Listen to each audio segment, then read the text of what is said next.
평생 자식만 바라보며 살아온 한 어머니가 있었습니다. 세 아들을 키우기 위해 손톱 밑 가시도 참아냈습니다. 그런데 아들 셋 중 단 한 명만이 진짜 사람이었습니다. 돈과 성공에 눈먼 두 형제, 그리고 어머니의 마지막 숨 앞에서 드러난 충격적인 진실. 오늘의 이야기는 사랑을 잃은 가족에 관한 이야기입니다. 이야기 시작에 앞서 구독과 좋아요 버튼을 눌러주시면 저에게는 이야기 만드는데 더 큰 힘이 됩니다. 그럼 이야기 시작하겠습니다. 서울 변두리 낡은 연립주택 2층에 정순이 살고 있었습니다. 올해 72, 허리는 구부정했지만 눈빛만은 여전히 또렷했습니다. 25해 전 남편이 세상을 떠난 그날부터 그녀의 시간은 멈춰버렸습니다. 장례식장에서 세 아들의 손을 꼭 잡고 다짐했던 그 약속. 엄마가 너희를 끝까지 지켜줄게. 그 약속을 지키기 위해 그녀는 새벽 4시에 일어나 시장 청소를 했습니다. 낮에는 식당 설거지를, 밤에는 아파트 경비 일을 했습니다. 손톱 밑에 때가 끼고 무릎이 시려도 참았습니다. 아들들 앞에서는 절대 아프다는 말을 하지 않았습니다. 큰아들 준호는 그녀의 희생 덕분에 서울대학교를 졸업했습니다. 지금은 대기업 부장으로 강남에 아파트를 가지고 있었습니다. 둘째 민호는 미국 유학까지 다녀와 증권회사에서 일하고 있었습니다. 세련된 정장 차림으로 고급 외제차를 몰았습니다. 하지만 막내 현우는 달랐습니다. 고등학교를 졸업한 뒤 변변한 직장을 구하지 못했습니다. 편의점, 배달, 공사장을 전전했습니다. 그럼에도 현우는 매주 어머니를 찾아왔습니다. 엄마, 오늘 장 봐드릴까요? 아니다. 괜찮아. 엄마가 할 수 있어. 그래도 제가 해드릴게요. 현우는 어머니의 냉장고를 채우고 전등을 갈고 화장실 막힌 곳을 뚫어주었습니다. 정수는 그런 막내의 머리를 쓰다듬으며 미소 지었습니다. 엄마는 내가 있어서 든든하다. 하지만 그 미소 뒤에는 깊은 외로움이 숨어 있었습니다. 큰아들 준호는 명절에만 얼굴을 비쳤습니다. 그마저도 아내와 아이들을 데리고 와서 밥만 먹고 갔습니다. 엄마, 바빠서요. 회사 일이 많아요. 그래. 알아라. 일이 중요하지. 준호는 어머니의 손을 잡아주는 법이 없었습니다. 대신 지갑에서 10만 원을 꺼내 식탁 위에 올려놓았습니다. 이거라도 쓰세요. 돈으로 효도를 대신하려는 아들의 모습에 정수는 아무 말도 하지 못했습니다. 둘째 민호는 더 심했습니다. 석 달에 한 번도 연락이 없었습니다. 형, 현우는 요즘 어떻게 지내? 바쁘겠지 뭐. 걔는 원래 그래. 준호도 동생을 두둔하지 않았습니다. 사실 두 형제는 서로 경쟁하듯 어머니로부터 멀어지고 있었습니다. 성공한 자신들과 가난한 어머니 사이에 보이지 않는 벽을 쌓았습니다. 어느 날 저녁 정수는 혼자 저녁상을 차렸습니다. 국 한 그릇, 김치, 그리고 계란 반찬. 텅 빈 식탁을 바라보며 그녀는 작은 한숨을 내쉬었습니다. 나는 괜찮아. 애들만 잘 살면 됐지. 그 순간 가슴 한쪽이 찌릿했습니다. 숟가락을 든 손이 떨렸습니다. 정수는 재빨리 가슴을 쓸어내렸습니다. 나이 들면 다 이러는 거야. 하지만 그날 밤 그녀는 잠을 이루지 못했습니다. 창밖으로 보이는 가로등 불빛을 바라보며 세 아들의 어린 시절을 떠올렸습니다. 준호가 처음 학교에서 상장을 받아왔던 날, 민호가 피아노 발표회에서 연주하던 날, 현우가 넘어져 무릎이 까졌을 때 엄마 괜찮아요라며 웃던 얼굴. 그때는 모두가 행복했습니다. 가난해도 함께여서 따뜻했습니다. 하지만 지금은 달랐습니다. 아들들은 자랐고 성공했고 그리고 떠났습니다. 정수는 눈물을 훔치며 중얼거렸습니다. 내가 뭘 잘못한 걸까? 그 질문에 대답해 줄 사람은 아무도 없었습니다. 다음 날 아침 현우가 또 찾아왔습니다. 엄마, 오늘 날씨 좋은데 산책하러 갈까요? 아이고, 괜찮아. 너 일 가야지. 오늘 쉬는 날이에요. 같이 가요. 두 사람은 동네 뒷산을 천천히 올랐습니다. 정수는 현우의 팔을 꼭 잡았습니다. 그 따뜻함이 가슴 깊은 곳을 채워주는 것 같았습니다. 하지만 그녀는 알고 있었습니다. 이 평온함이 오래가지 않으리라는 것을, 그녀의 몸이 조금씩 무너지고 있다는 것을, 그리고 그 무너짐이 시작될 때 진짜 시험이 시작될 것이라는 것을. 정수는 하늘을 올려다보며 조용히 기도했습니다. 제발, 내 아들들이 사람답게 살게 해주세요. 그러나 하늘은 대답하지 않았습니다. 단지 구름만이 천천히 흘러갈 뿐이었습니다. 그로부터 한 달 뒤 정수는 쓰러졌습니다. 아침 일찍 화장실에 가다가 현관 앞에서 그대로 주저앉았습니다. 온몸에 힘이 빠지고 숨을 쉬기조차 힘들었습니다. 다행히 그날도 현우가 들렀습니다. 문을 열고 들어온 현우는 바닥에 쓰러진 어머니를 발견했습니다. 엄마, 엄마! 그는 부랴부랴 어머니를 업고 병원으로 달려갔습니다. 응급실에서 3시간을 기다린 끝에 의사가 나왔습니다. 보호자분이세요? 네, 막내 아들입니다. 어머니 상태가 좋지 않습니다. 심장이 많이 약해지셨어요. 그럼, 어떻게 해야 하나요? 의사는 차트를 보며 천천히 말했습니다. 정밀 검사가 필요합니다. 그리고 앞으로 누군가 곁에서 계속 돌봐드려야 합니다. 현우는 고개를 끄덕였습니다. 그날 저녁 현우는 두 형에게 연락했습니다. 형, 엄마가 쓰러지셨어요. 준호는 회의 중이었는지 짜증 섞인 목소리로 대답했습니다. 지금 바빠. 나중에 전화할게. 형, 엄마가 응급실에 계세요. 알았어. 주말에 갈게. 민호는 더 냉담했습니다. 형한테 말했어. 형이 알아서 하겠지. 형, 우리 엄마예요. 그래, 알아. 근데 나 지금 해외 출장 중이야. 현우는 핸드폰을 꽉 쥐었습니다. 손이 떨렸지만 화를 낼 수 없었습니다. 그저 어머니 곁을 지킬 뿐이었습니다. 사흘 뒤 검사 결과가 나왔습니다. 의사는 심각한 표정으로 말했습니다. 심장 기능이 많이 떨어지셨습니다. 수술이 필요할 수도 있어요. 수술 비용은 3천만 원 정도 예상됩니다. 현우의 얼굴이 하얗게 질렸습니다. 그에게 그런 돈은 없었습니다.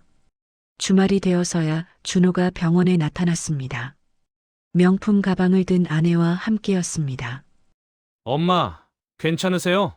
정수는 침대에 누운 채 희미하게 웃었습니다. 괜찮아. 걱정하지 마라. 준호는 겉으로는 걱정하는 척했지만 눈빛은 다른 곳을 향했습니다.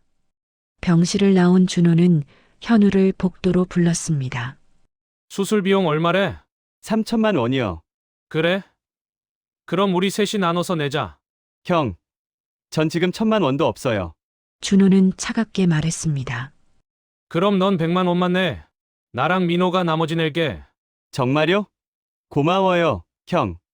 대신 준호는 목소리를 낮췄습니다. 엄마 집 그거 어떻게 할 거야? 현우는 형의 얼굴을 바라봤습니다. 무슨 말씀이세요? 엄마 혼자 사시기 힘들잖아. 나중에 팔아야 할 수도 있고. 형, 엄마가 아직 계신데요. 준호는 짜증을 냈습니다. 야, 나도 현실적으로 생각하는 거야. 우리가 계속 돈 될 수도 없고. 바로 그때 민호가 나타났습니다. 미국에서 급히 들어왔는지 캐리어를 끌고 있었습니다. 형, 무슨 얘기해? 엄마 집 얘기. 민호는 고개를 끄덕이며 말했습니다. 맞아. 그것도 정리해야지. 엄마 혼자 관리 못 하시잖아. 형들 지금 뭐 하는 거야? 현우가 목소리를 높였습니다. 엄마가 저기 누워 계신데 집 얘기를 해. 준호가 현우의 어깨를 탁 쳤습니다. 야, 이게 다 엄마 위해서야. 현실을 봐야지. 현실? 형들은 엄마가 아파도 돈 생각만 하는구나. 민호가 비웃었습니다. 내가 뭘 알아? 넌 돈 한 푼 제대로 못 버는 주제에. 그 말에 현우는 더 이상 참을 수 없었습니다. 적어도 나는 엄마 곁을 지켰어.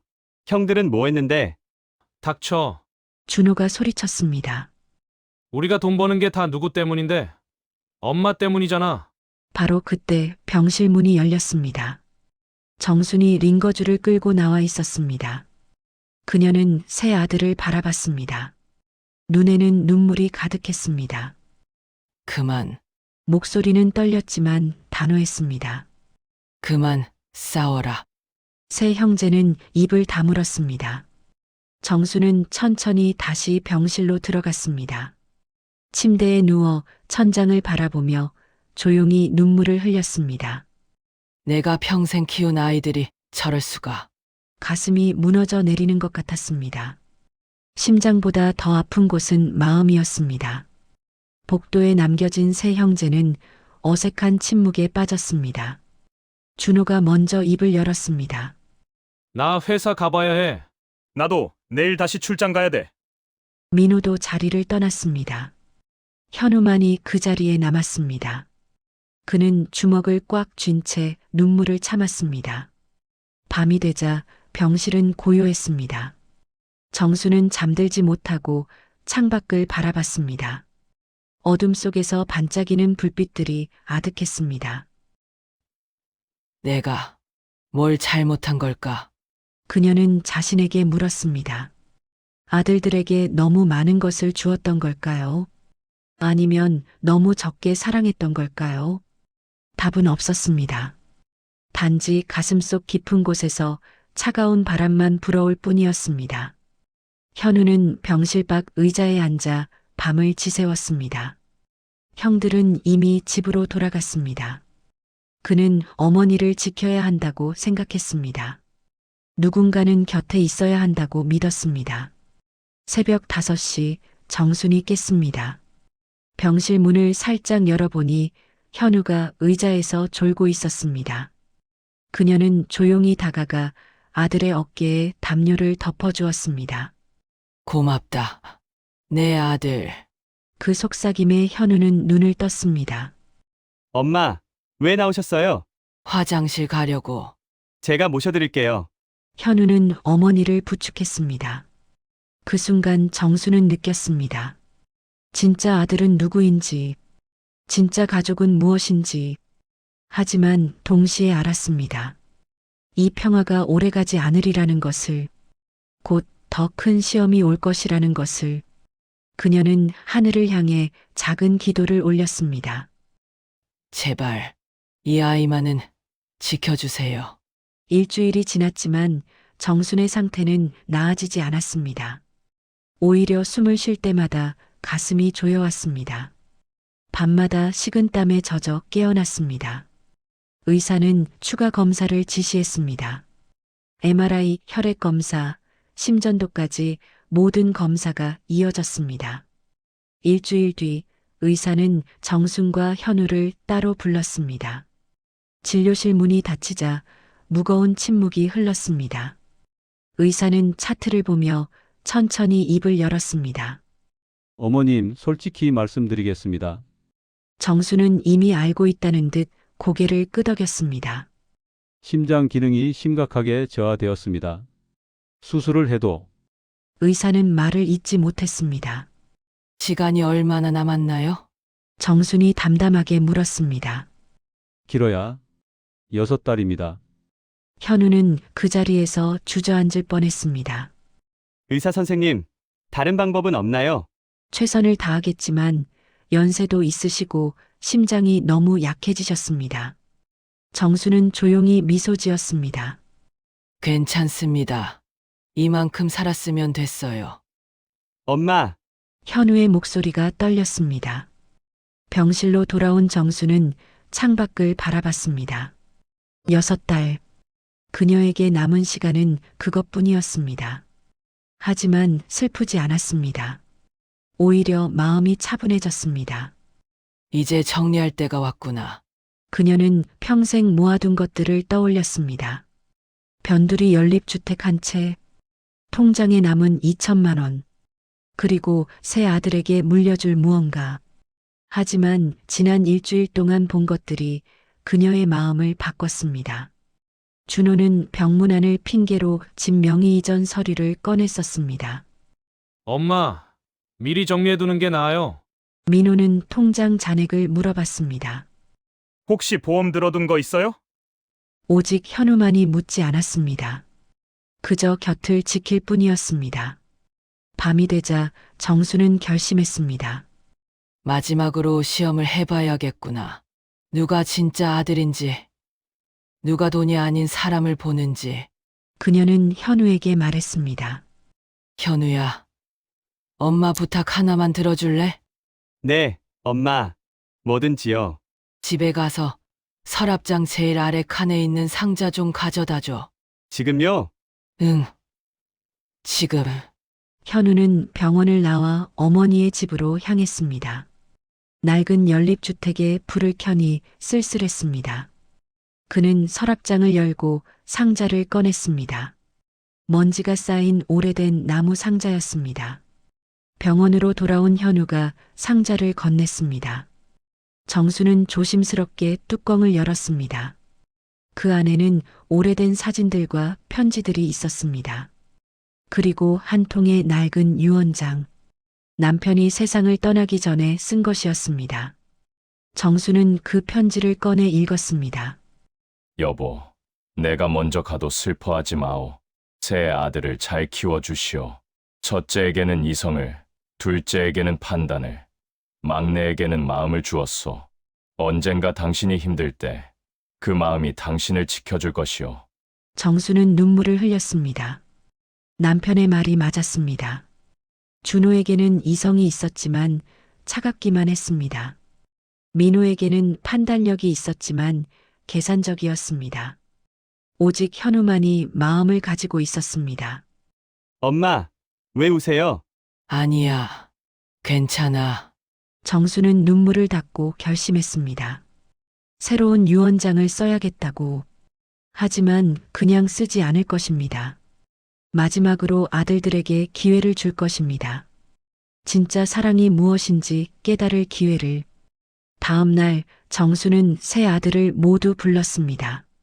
준호와 민호는 귀찮다는 듯 왔습니다. 엄마, 무슨 일이세요? 너희에게 할 말이 있어. 정수는 침대에 앉아 세 아들을 바라봤습니다. 엄마가 얼마 남지 않았단다. 뭐라고요? 준호가 놀란 표정을 지었습니다.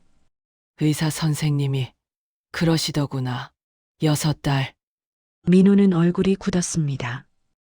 그럼 수술은요? 소용없대. 침묵이 흘렀습니다. 정수는 조용히 말을 이었습니다. 그래서 말인데, 엄마가 정리할 게 있어. 무슨 정리요? 집하고, 통장하고, 너희한테 물려줄 것들.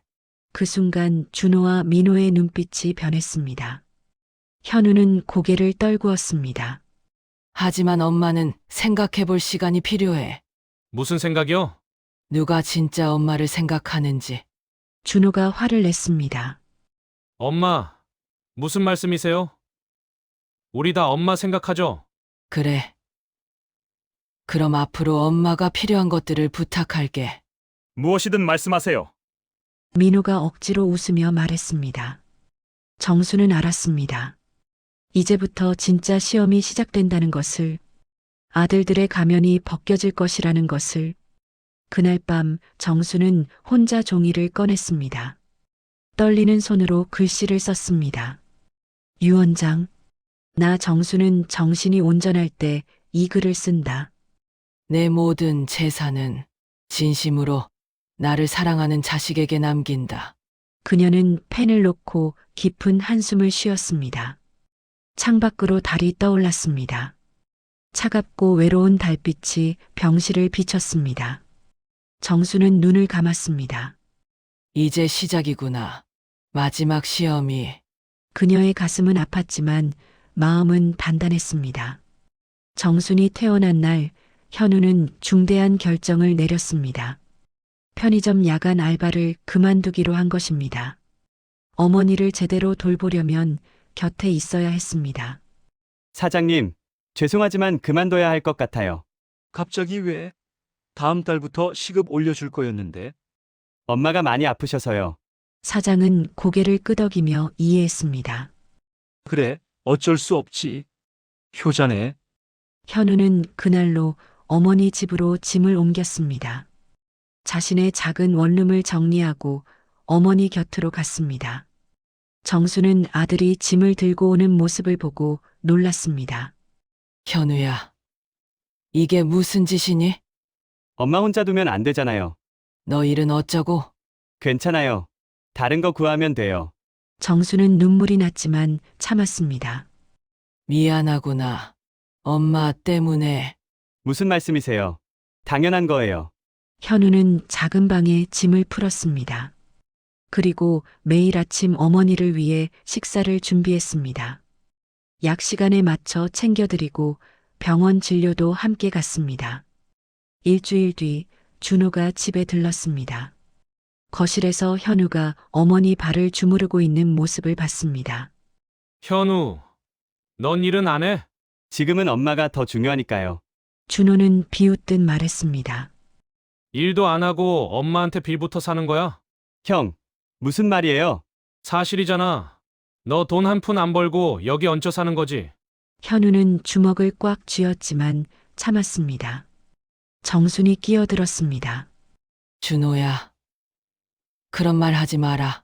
엄마, 전 사실을 말하는 거예요. 동생이 이러면 나중에 어떡해요? 준호는 지갑을 꺼내 10만 원을 꺼냈습니다. 이거라도 받아. 생활비. 그리고 바로 나가버렸습니다. 돈으로 모든 것을 해결하려는 모습이었습니다. 현우는 그 돈을 바라보지도 않았습니다. 엄마, 약 드실 시간이에요. 그는 조용히 어머니를 돌봤습니다. 며칠 뒤 민호도 들렀습니다.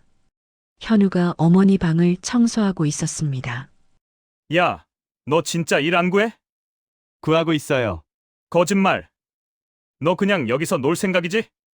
형, 엄마 건강이 안 좋으신데 누가 돌봐드려요? 민호는 코웃음을 쳤습니다. 간병인 쓰면 되지. 요즘 세상에 누가 직접 해? 저는 간병인이 아니에요. 아들이에요. 아들. 돈도 못 버는 아들이 무슨 소용이야? 그 말에 현우는 더 이상 참을 수 없었습니다. 형은 돈만 있으면 다예요? 마음은요? 야, 세상은 마음으로 안 돌아가. 돈이 있어야지. 민호는 비싼 시계를 차고 있었습니다. 명품 가방을 들고 최신 휴대폰을 쓰고 있었습니다. 하지만 그의 눈에는 차가움만 있었습니다. 민호가 떠난 뒤 정순이 현우에게 말했습니다. 현우야, 형들 말도 일리는 있어. 엄마, 무슨 말씀이세요? 너도 내 인생을 살아야지. 엄마한테만 매달리면 안 돼. 현우는 어머니의 손을 잡았습니다. 엄마, 전 지금 제 인생을 살고 있어요. 뭐, 엄마 곁에 있는 게 제 인생이에요. 정수는 눈물을 참지 못했습니다. 그날 밤 정수는 다시 서랍장을 열었습니다. 남편이 남긴 상자를 꺼냈습니다. 그 안에서 또 다른 편지를 발견했습니다. 여보, 만약 당신이 힘들 때 이 편지를 읽게 된다면 기억하시오. 사람의 가치는 가진 것이 아닌 베푸는 것으로 결정된다고. 우리 아이들 중에 누가 진짜 사람인지 당신은 이미 알고 있을 것이오. 정수는 편지를 가슴에 안았습니다. 남편의 말이 맞았습니다. 그녀는 이미 알고 있었습니다. 누가 진짜 아들인지. 다음 날 아침 현우는 일찍 일어나 어머니를 위해 미역국을 끓였습니다. 정순이 좋아하는 음식이었습니다. 엄마, 일어나셨어요? 그래. 무슨 냄새가 이렇게 좋니? 미역국 끓였어요. 두 사람은 작은 식탁에 마주 앉았습니다. 정수는 숟가락을 들며 말했습니다. 현우야, 엄마가 하나 물어볼게. 네, 엄마. 너는 왜 형들처럼 성공하지 못했을까? 현우는 잠시 생각하다가 대답했습니다. 저는 성공보다 중요한 게 있다고 생각했어요. 뭔데? 사람이요. 사람답게 사는 거요.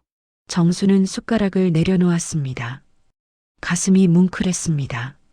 사람답게. 네. 돈이 많아도 사람을 잃으면 의미가 없잖아요. 그 순간 정수는 깨달았습니다. 자신이 평생 찾던 답이 바로 여기 있었다는 것을. 성공한 아들이 아니라 사람다운 아들. 그것이 진짜 자랑이라는 것을. 현우야, 네, 엄마.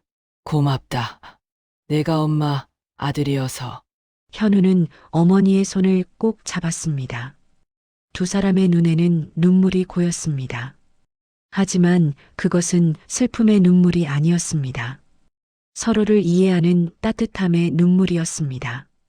그날 오후 정수는 혼자 서류를 꺼냈습니다. 새로 작성한 유언장이었습니다. 거기에는 이렇게 적혀 있었습니다. 나의 모든 재산은 진심으로 나를 사랑한 아들에게 남긴다. 그 아들은 돈이 아닌 마음으로 나를 돌봐준 아이다. 세상은 그를 가난하다고 하겠지만 그는 가장 부유한 사람이다. 정수는 그 서류를 다시 상자 안에 넣었습니다. 때가 되면 꺼낼 것입니다. 아들들에게 마지막 교훈을 줄 때 창밖으로 해가 지고 있었습니다. 붉은 노을이 방 안을 물들였습니다. 정수는 조용히 기도했습니다. 이제 곧 진실이 드러날 거야. 그녀의 마음속에는 슬픔과 희망이 공존했습니다. 아들들이 깨닫기를 진짜 부자는 돈이 아닌 마음으로 결정된다는 것을. 하지만 그녀는 알고 있었습니다. 그 깨달음이 너무 늦게 올 수도 있다는 것을. 어쩌면 자신이 떠난 뒤에야 알게 될지도 모른다는 것을. 그래도 괜찮았습니다. 적어도 현우는 알고 있으니까. 그 하나만으로도 그녀의 인생은 의미가 있었습니다. 한 달이 지났고 정순의 건강은 더 나빠졌습니다. 걷는 것조차 힘들어졌고 숨소리는 거칠어졌습니다. 하지만 정신만은 또렷했습니다. 그녀는 모든 것을 지켜보고 있었습니다. 어느 날 저녁 준호가 갑자기 찾아왔습니다. 평소와 달리 서류 가방을 들고 있었습니다. 엄마, 잠깐 얘기 좀 해요. 무슨 일이니? 준호는 서류를 꺼내 식탁 위에 펼쳤습니다. 이게 뭐니? 집 명의전 서류요. 미리 정리해두는 게 좋아요. 현우가 부엌에서 뛰어나왔습니다. 형, 지금 뭐 하는 거예요? 어른들 얘기야. 넌 빠져. 준호는 펜을 꺼내 어머니 앞에 놓았습니다. 엄마, 여기 서명만 하시면 돼요. 왜 내가 지금 이걸 해야 하니? 나중에 복잡해지잖아요. 미리 제 명의로 해두면 상속세도 안 나오고. 정수는 서류를 바라봤습니다. 그녀가 평생 모아 산 집, 남편과 함께 살던 추억이 가득한 곳. 생각해 볼게. 엄마, 지금 해야 해요. 시간이 없잖아요. 준호의 목소리에는 조급함이 묻어났습니다. 준호야, 엄마가 아직 살아있는데 왜 이렇게 급하니? 살아계실 때 정리하는 게 맞는 거예요. 현우가 서류를 낚아챘습니다. 형, 이건 아니잖아요. 놔. 내가 뭔데 간섭해? 저도 아들이에요. 준호는 현우의 손목을 세게 잡았습니다. 야, 너 같은 백수가 무슨 권리가 있어? 형, 놔. 두 형제가 몸싸움을 벌이는 순간 정순이 소리쳤습니다. 그만. 방 안이 조용해졌습니다. 정수는 숨을 몰아쉬며 가슴을 눌렀습니다. 엄마, 괜찮으세요? 현우가 달려갔지만 정수는 손을 저었습니다. 다들 나가. 엄마, 나가라고 했어. 준호는 서류를 집어들고 나갔습니다. 현우만 그 자리에 남았습니다. 그날 밤 준호는 민호에게 전화했습니다. 야, 엄마 고집이 너무 세. 서명을 안 해. 그럼 어떻게? 내가 한번 설득해봐. 너는 말을 잘하잖아. 알았어. 내일 가볼게. 다음 날 민호가 나타났습니다. 이번에는 다른 방법을 썼습니다. 엄마, 요즘 건강은 어때요? 그냥, 그래. 약간 많이 드시죠? 제가 도와드릴게요. 민호는 체크카드 하나를 꺼냈습니다. 엄마 통장이랑 연결된 카드예요. 제가 관리해드릴게요. 왜? 엄마 혼자 하시면 힘드시잖아요. 정수는 고개를 저었습니다. 괜찮아. 엄마가 할 수 있어. 엄마, 요즘 세상은 복잡해요. 사기꾼도 많고, 민호는 부드럽게 말했지만 눈빛은 차가웠습니다. 그냥 제게 맡기세요. 싫어. 엄마, 민호의 목소리가 높아졌습니다. 왜 이렇게 고집이세요? 자식이 도와준다는데. 현우가 방에서 나왔습니다. 형, 엄마가 싫다잖아요. 너는 왜 자꾸 끼어들어? 저도 엄마 아들이에요. 민호는 현우를 위아래로 훑어봤습니다. 낡은 티셔츠에 해진 청바지, 너 같은 놈이 무슨 자격으로? 형, 그게 무슨 말이에요? 사실을 말하는 거야. 넌 엄마한테 빌부터 사는 거지. 현우는 주먹을 꽉 쥐었습니다. 저는 엄마를 돌보고 있어요. 돌본다고? 웃기지 마. 넌 그냥 얹혀 사는 거야. 민호는 지갑을 꺼내 10만 원을 던졌습니다. 이거나 받아. 용돈. 돈이 바닥에 떨어졌습니다. 현우는 그것을 줍지 않았습니다. 형, 저는 형의 호의가 필요 없어요. 호해. 내가 그런 말을 알아? 민호는 비웃으며 돌아섰습니다. 어차피 엄마 재산은 우리 거야. 넌 한 푼도 못 받아. 그 말에 정순이 벌떡 일어났습니다. 뭐라고 했니? 민호는 깜짝 놀라 돌아봤습니다. 엄마. 그게 아니라 재산이 내 거라고. 저는 정순의 눈에서 눈물이 흘렀습니다. 하지만 그것은 슬픔의 눈물이 아니었습니다. 분노의 눈물이었습니다. 나는 아직 살아있어. 아직 죽지 않았단 말이야. 엄마 죄송해요. 제가 실수했어요. 실수? 아니야. 그게 내 진심이잖아. 민호는 할 말을 잃었습니다. 그는 서둘러 집을 나갔습니다. 정수는 소파에 주저앉았습니다. 온몸에 힘이 빠졌습니다. 현우가 어머니를 부축했습니다. 엄마, 괜찮으세요? 괜찮지 않아. 전혀 괜찮지 않아. 그날 밤은 길었습니다. 정수는 잠들지 못하고 천장을 바라봤습니다. 평생 키운 아들들, 그들을 위해 손톱 밑 가시도 참았던 세월. 하지만 돌아온 것은 배신이었습니다. 내가 뭘 잘못했을까? 그녀는 스스로에게 물었습니다. 너무 많이 주었던 걸까요? 아니면 너무 적게 사랑했던 걸까요? 아침이 밝았지만 답은 없었습니다. 며칠 뒤 더 충격적인 일이 일어났습니다. 정순이 은행에 갔다가 알게 되었습니다. 통장에 있던 2천만 원 중 1천만 원이 사라진 것을. 어떻게 된 일이죠? 은행원이 컴퓨터를 확인했습니다.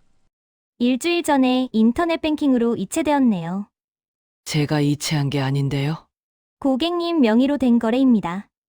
정수는 집으로 돌아와 현우에게 물었습니다. 현우야, 엄마 통장 본 적 있니? 아니요. 왜요? 돈이 없어졌어. 뭐라고요? 현우는 즉시 이해했습니다. 형들 중 누군가가 한 짓이라는 것을. 그날 저녁 현우는 준호에게 전화했습니다. 형, 엄마 통장에서 돈 빼간 거 형이에요. 무슨 소리야? 1,000만 원이 사라졌어요. 나 아니야. 민호한테 물어봐. 민호에게 전화하자 그도 부인했습니다. 내가 왜 그래? 증거라도 있어? 하지만 현우는 알았습니다. 둘 중 하나 아니면 둘 다 공모했을 거라는 것을. 정수는 그 사실을 알고 무너졌습니다. 내 아들들이 이럴 수가. 그녀는 침대에 누워 눈을 감았습니다. 가슴이 너무 아팠습니다. 심장병보다 더 아픈 상처였습니다. 현우는 어머니의 손을 잡았습니다. 엄마, 제가 있잖아요. 고맙다. 정말 고맙구나. 그날 밤 정수는 결심했습니다. 이제 끝을 봐야겠어. 누가 진짜 아들인지. 그녀는 새로운 계획을 세웠습니다. 마지막으로 아들들에게 진실을 보여줄 계획. 그것은 충격적이지만 필요한 일이었습니다.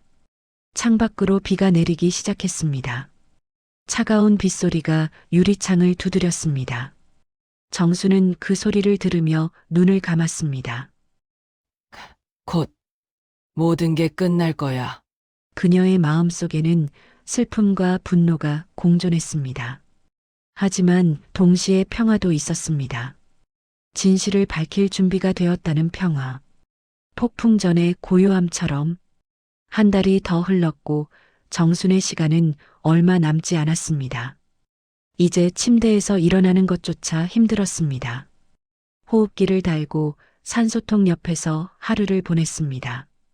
의사는 현우에게 조용히 말했습니다. 이제 정말 시간이 얼마 안 남았습니다.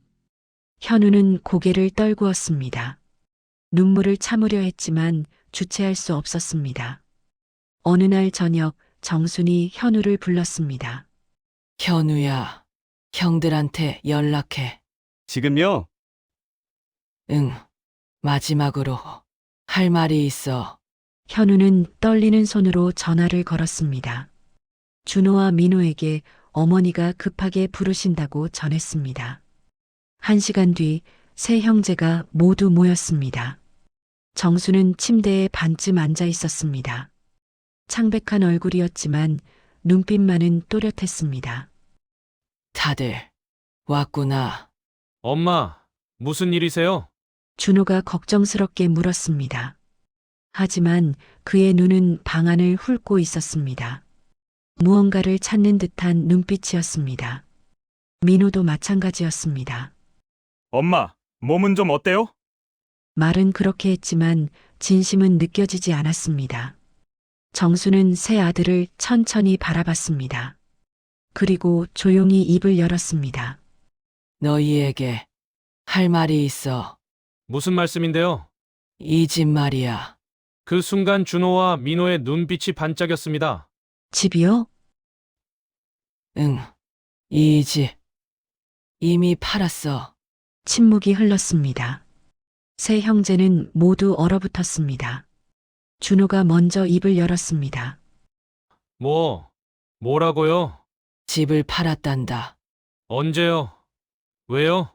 정수는 담담하게 대답했습니다. 한 달 전에 부동산에 맡겼지. 민호가 벌떡 일어났습니다. 그럼 그 돈은요? 그 돈은 어디 갔어요? 그게 내가 할 말이야. 정수는 현우에게 눈짓했습니다. 현우는 서랍에서 서류 봉투를 꺼냈습니다. 그리고 형들 앞에 놓았습니다. 준호가 서류를 펼쳤습니다. 거기에는 은행 통장 사본이 있었습니다. 예금주 이름은 사랑의 고아원이었습니다. 잔액은 8억 원. 집을 판 돈이었습니다. 이게 뭐예요? 민호가 떨리는 목소리로 물었습니다. 정수는 조용히 대답했습니다. 내가 평생 후원해온 고아원이야. 고아원이요? 그래. 너희가 어렸을 때부터 조금씩 도와왔어. 준호는 믿을 수 없다는 표정이었습니다. 그럼 집 판 돈을 전부 고아원에 준 거예요? 아니야. 정수는 고개를 저었습니다. 일부는 현우 명의로 되어 있어. 현우도 깜짝 놀랐습니다. 엄마, 저는 몰랐어요. 알아. 내가 모르게 한 거야. 서류를 더 넘기자 또 다른 통장이 나왔습니다. 예금주는 김현우. 잔액은 8억 원이었습니다. 민호가 소리쳤습니다. 이게 말이 돼요? 우리는요? 우리는 뭐예요? 정수는 차갑게 대답했습니다. 너희는 이미 충분히 받았어. 무슨 소리예요? 준호도 흥분했습니다. 우리가 뭘 받았다고요? 대학 등록금, 유학비, 결혼 자금, 내가 평생 모은 걸 다 너희한테 줬잖아. 그건 부모로서 당연한 거 아니에요? 정수는 쓸쓸하게 웃었습니다. 맞아. 당연한 거지. 하지만 그녀는 숨을 크게 들이쉬었습니다. 자식으로서 당연한 것도 있어. 무슨 말씀이세요? 사랑이야. 진심 어린 사랑. 정순의 눈에서 눈물이 흘렀습니다. 너희는 엄마를 돈으로만 봤어. 엄마, 집이 얼마인지, 통장에 얼마나 있는지, 그것만 궁금했잖아. 준호는 할 말을 잃었습니다. 민호도 고개를 숙였습니다. 정수는 계속 말했습니다. 하지만 현우는 달랐어. 얘는 아무것도 바라지 않았어. 엄마, 저는 현우가 말하려 했지만 정순이 손을 들어 막았습니다. 얘는 일을 그만두고 엄마 곁을 지켰어. 돈 한 푼 안 받고. 정수는 현우의 손을 잡았습니다. 이 아이만이 진짜 아들이었어. 그 말에 준호와 민호는 얼굴이 빨개졌습니다. 부끄러움인지 분노인지 알 수 없었습니다. 민호가 먼저 폭발했습니다. 그래서요? 그래서 우리한테는 한 푼도 안 주시겠다는 거예요? 너희는 이미 가진 게 많잖아. 그건 저희가 번 거예요. 맞아. 너희가 벌었지. 하지만 그 시작은 엄마였어. 정수는 침착하게 말했습니다. 엄마가 없었으면 너희는 대학도 못 갔을 거야. 준호가 끼어들었습니다. 그래도 이건 너무해요. 혈육도 아닌 남한테 재산을 주다니. 혈육. 정수는 쓰게 웃었습니다. 혈육이 뭐가 중요하니? 마음이 중요하지. 엄마, 고아원 애들이 너희보다 나를 더 생각했어. 정수는 서랍에서 편지 뭉치를 꺼냈습니다. 고아원 아이들이 보낸 감사 편지들이었습니다. 이 아이들은 내가 보낸 10만 원에도 감사하다고 편지를 썼어. 그녀는 편지를 펼쳐 보였습니다. 할머니, 덕분에 밥 먹었어요. 고맙습니다. 할머니, 사랑해요. 제 엄마가 되어 주세요. 정순의 목소리가 떨렸습니다. 너희는 10만 원 주면서도 입이 삐죽했잖아. 준호와 민호는 아무 말도 할 수 없었습니다. 진실이 너무 날카로웠습니다. 정수는 마지막으로 말했습니다. 나는 사람을 키운 거야. 사람을. 하지만 너희는 돈만 봤어.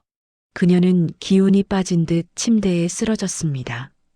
현우가 급히 달려가 어머니를 부축했습니다. 엄마, 준호와 민호는 그 자리에 서 있었습니다. 갈 수도 없고 머물 수도 없었습니다. 분노와 부끄러움과 후회가 뒤섞였습니다. 결국 민호가 먼저 돌아섰습니다. 알겠어요. 마음대로 하세요. 그는 문을 박차고 나갔습니다. 준호도 잠시 머뭇거리다 따라 나갔습니다. 이건 너무하는 거예요. 하지만 그의 목소리에는 힘이 없었습니다. 방에는 정순과 현우만 남았습니다. 현우는 어머니를 침대에 눕혔습니다. 엄마, 괜찮으세요? 괜찮아. 이제 후련해. 정수는 눈을 감았습니다.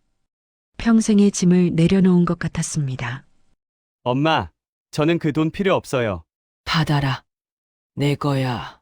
하지만 받아. 그리고 잘 살아. 정수는 현우의 손을 꼭 잡았습니다. 현우야. 너는 엄마의 자랑이다. 현우는 눈물을 흘렸습니다. 밖에서는 비가 내리기 시작했습니다. 빗소리가 창문을 두드렸습니다. 마치 하늘이 우는 것 같았습니다. 정수는 창밖을 바라보며 중얼거렸습니다. 이제 끝이 보이는구나. 하지만 그녀는 몰랐습니다. 진짜 끝은 아직 오지 않았다는 것을, 더 큰 반전이 남아있다는 것을, 그것은 모두를 놀라게 할 진실이었습니다.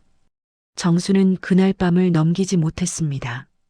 새벽 3시 그녀의 호흡이 가늘어졌습니다. 현우는 어머니의 손을 꼭 잡고 있었습니다. 엄마, 엄마, 정수는 마지막 힘을 다해 눈을 떴습니다. 현우야, 네, 엄마. 저 여기 있어요. 고맙다. 정말 고마웠어. 엄마, 가시면 안 돼요. 정수는 희미하게 미소 지었습니다. 사람은 언젠가 가는 거야. 엄마, 현우야, 잘 살아라. 사람답게. 그것이 정순의 마지막 말이었습니다. 그녀의 손에서 힘이 빠졌습니다. 현우는 어머니를 불렀지만 대답이 없었습니다. 엄마, 엄마. 심전도 소리가 길게 이어졌습니다. 간호사들이 달려왔지만 이미 늦었습니다. 정수는 조용히 세상을 떠났습니다. 현우는 어머니의 손을 놓지 않았습니다. 눈물이 멈추지 않았습니다. 엄마, 죄송해요. 제가 더 잘해드릴걸. 하지만 정수는 이미 들을 수 없었습니다. 장례식은 사흘 뒤에 열렸습니다. 작은 장례식장이었지만 많은 사람이 찾아왔습니다. 고아원 원장과 아이들이 왔습니다. 동네 이웃들도 왔습니다. 모두가 정순을 기억하고 있었습니다. 좋은 분이셨는데 평생 고생만 하시다 가셨네. 조문객들은 고개를 숙이며 안타까워했습니다. 준호와 민호도 상주 자리에 앉았습니다. 하지만 그들의 표정은 복잡했습니다. 슬픔보다는 당혹감이 더 컸습니다. 고아원 아이들이 영정 앞에 국화꽃을 놓았습니다. 할머니, 고마웠어요. 할머니 덕분에 저희가 살았어요. 아이들은 눈물을 흘리며 절을 했습니다. 그 모습을 보던 준호는 고개를 돌렸습니다. 부끄러웠습니다. 자신보다 남들이 어머니를 더 그리워한다는 것이. 장례식 이틀째 되는 날, 낯선 남자가 나타났습니다. 정장을 입은 50대 남자였습니다. 실례합니다. 고인의 아드님들이신가요? 네, 그런데요. 저는 법무법인 정의의 변호사 이정훈입니다. 변호사는 명함을 건넸습니다. 고인께서 제게 부탁하신 것이 있어서 왔습니다. 무슨 부탁이요? 변호사는 가방에서 봉투를 꺼냈습니다. 이 영상을 장례식에서 보여드리라고 하셨습니다. 영상이요? 네. 어머니께서 한 달 전에 찍어두신 겁니다. 세 형제는 서로를 바라봤습니다. 변호사는 노트북을 꺼내 설치했습니다. 그리고 조문객들에게 양해를 구했습니다. 잠시 고인의 마지막 말씀을 들어주시기 바랍니다. 화면이 켜졌습니다. 거기에는 정순이 있었습니다. 병실 침대에 앉아 카메라를 바라보는 모습이었습니다. 창백했지만 눈빛만은 또렷했습니다. 애들아, 엄마다. 정순의 목소리가 울려 퍼졌습니다. 현우는 그 자리에서 무너졌습니다. 엄마, 이 영상을 보고 있다면 엄마는 이미 떠났겠구나. 정수는 화면 속에서 미소 지었습니다. 슬퍼하지 마라. 엄마는 충분히 살았어. 하지만 가기 전에 너희에게 할 말이 있어. 정수는 숨을 고르고 말을 이었습니다. 준호야, 민호야, 그리고 현우야. 너희 셋 모두 엄마의 자랑이었어. 준호와 민호는 고개를 들었습니다. 준호, 넌 똑똑했어. 공부도 잘했고 성공했지. 민호, 넌 재능이 있었어. 해외에서 공부하고 좋은 직장 다니고. 하지만 정순의 표정이 조금 어두워졌습니다. 너희는 어디선가 길을 잃었어. 돈과 성공이 전부인 줄 알았지. 엄마도 그걸 가르쳤을지 모르겠다. 정수는 눈물을 닦았습니다. 하지만 현우는 달랐어. 얘는 가진 게 없었지만 마음이 있었어. 화면 속 정수는 카메라를 똑바로 바라봤습니다. 너희에게 하고 싶은 말은 이거야. 진짜 유산은 돈이 아니야. 진짜 유산은 사랑이고 마음이야. 그걸 기억해줘. 정수는 잠시 숨을 고른 뒤 말했습니다. 그리고 한 가지 더. 고아원에 보낸 돈 있지? 세 형제는 귀를 기울였습니다. 그 돈은 사실 현우 명의로 되어 있어. 현우가 깜짝 놀라 변호사를 봤습니다. 변호사는 고개를 끄덕였습니다. 화면 속 정순이 말을 이었습니다. 현우야, 그 돈은 내 거야. 하지만 조건이 있어. 그 돈으로 고아원 아이들을 계속 도와줘. 엄마가 하지 못한 일을 내가 이어줘. 현우는 눈물을 주체할 수 없었습니다. 엄마는 믿어. 내가 잘할 거라고. 넌 엄마처럼 사람의 마음을 아니까. 정수는 다시 두 아들을 향해 말했습니다. 준호야, 민호야, 너희도 늦지 않았어. 지금부터라도 사람답게 살아라. 돈보다 소중한 게 있다는 걸 알아줘. 정수는 마지막으로 세 아들 모두를 향해 말했습니다. 엄마는 너희를 다 사랑했어. 하지만 사랑하는 방법을 잘못 가르쳤을지도 몰라. 미안하다. 그리고 고맙다. 엄마 아들로 태어나줘서 화면 속 정수는 눈물을 흘렸습니다. 잘 살아라. 내 아들들 사람답게. 영상이 끝났습니다. 장례식장은 조용했습니다. 모두가 눈물을 흘리고 있었습니다. 준호는 두 손으로 얼굴을 가렸습니다. 어깨가 떨렸습니다. 민호는 고개를 숙인 채 주먹을 쥐었습니다. 현우는 영정 앞에 무릎을 꿇었습니다. 엄마, 약속할게요. 엄마가 원하신 대로 살게요. 변호사가 서류를 꺼냈습니다. 고인께서 남기신 유언장입니다. 그는 서류를 펼쳐 읽었습니다. 나 정수는 다음과 같이 유언합니다. 첫째, 고아원 후원금 8천만 원은 김연우 명의로 하되 고아원을 위해서만 사용할 것. 둘째, 개인 통장에 2천만 원은 김연우에게 상속함. 셋째, 나머지 개인 소지품은 세 아들이 나눠 가질 것. 변호사는 서류를 접었습니다. 이상입니다. 준호가 일어났습니다. 그는 영정 앞으로 걸어가 무릎을 꿇었습니다. 엄마, 죄송합니다. 제가 잘못했어요. 민호도 따라 무릎을 꿇었습니다. 엄마, 저도 잘못했어요. 이제야 알겠어요. 두 형제는 처음으로 진심으로 울었습니다. 현우는 두 형의 어깨를 잡았습니다. 형들, 엄마가 원하신 건 이게 아니에요. 뭔데? 엄마는 우리가 사이좋게 지내길 원하셨어요. 현우는 눈물을 닦았습니다.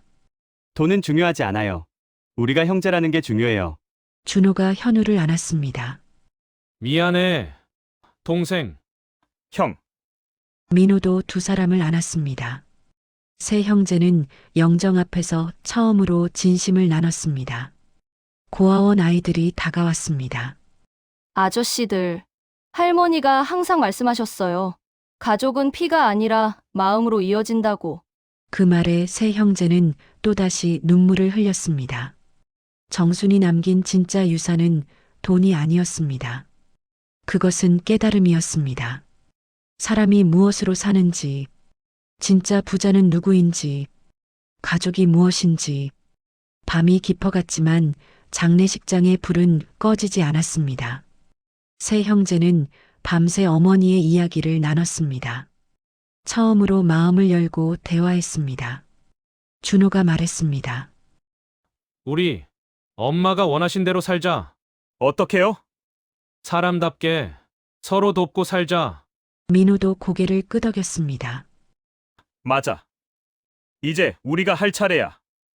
현우는 두 형을 바라보며 미소 지었습니다. 고마워요, 형들. 창밖으로 동이 트기 시작했습니다. 새로운 아침이 밝아오고 있었습니다. 정수는 떠났지만 그녀의 가르침은 남았습니다. 세 아들의 마음속에, 그리고 그들이 살아갈 미래 속에. 정순의 장례를 치른 지 석 달이 흘렀습니다. 계절은 봄에서 여름으로 바뀌고 있었습니다. 준호는 회사를 그만뒀습니다. 부장 자리를 버리고 새로운 길을 선택했습니다. 그는 작은 사회복지 단체에 들어갔습니다. 월급은 절반으로 줄었지만 표정은 밝아졌습니다. 여보, 괜찮아요? 아내가 걱정스럽게 물었습니다. 응. 이제야 사람답게 사는 것 같아. 준호는 주말마다 고아원에 갔습니다. 아이들과 함께 운동장에서 축구를 했습니다. 아저씨, 할머니 닮았어요. 뭐가? 웃는 얼굴이요. 준호는 그 말에 눈시울이 뜨거워졌습니다. 어머니를 닮았다는 말이 이렇게 기쁠 줄 몰랐습니다. 민호도 변했습니다. 증권회사는 다니지만 삶의 방식이 달라졌습니다. 명품 가방 대신 고아원 후원금을 냈습니다. 고급 외제차를 팔고 작은 차로 바꿨습니다. 형, 제 월급의 10%를 고아원에 보내려고요. 그래? 좋은 생각이야. 민호는 매달 100만 원씩 후원을 시작했습니다. 그리고 분기마다 아이들을 만나러 갔습니다. 아저씨 덕분에 학원 다닐 수 있어요. 공부 열심히 해. 내 꿈을 이뤄. 민호는 아이들의 눈빛에서 희망을 받습니다. 돈이 진짜 가치를 발휘하는 순간을 처음 알았습니다. 현우는 어머니의 집을 지켰습니다. 비록 집은 팔렸지만 새 주인이 말했습니다.